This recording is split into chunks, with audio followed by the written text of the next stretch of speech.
So I got this idea from a fellow TikToker and thought I would make my own version of it. If I was to look back a year ago, what advice would I give myself then?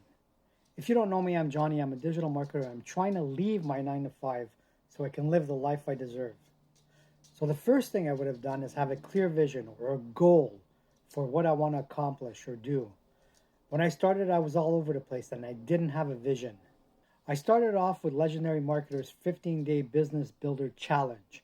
Although it was a great stepping stone, I don't know if that's the route I would take again. Probably not.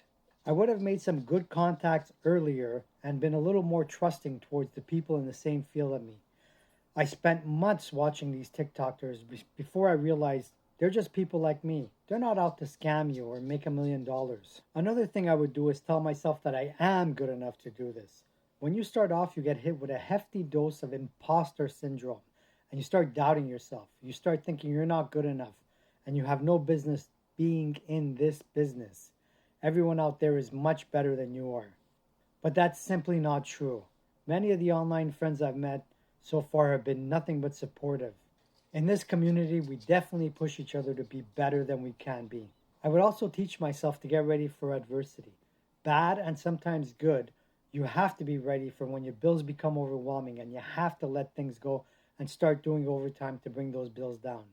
You have to realize that people do pass away and that you will be affected by it. But with the bad comes the good as well.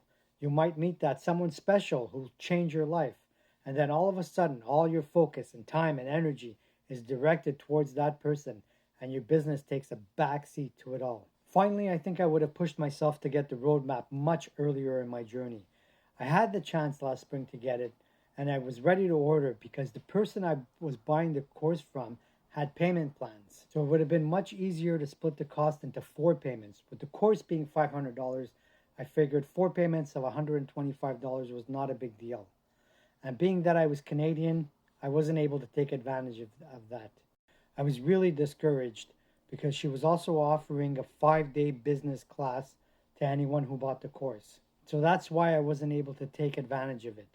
So I gave up the thought of ever purchasing the course for that amount of money up front. For me, being Canadian, it would have been $700.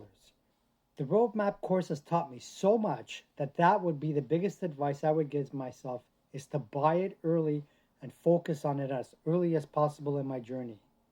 If you want more information about the roadmap, check it out in my bio or check it out in my Stan store. Like this video and follow my journey. And don't forget, stay awesome, my friends.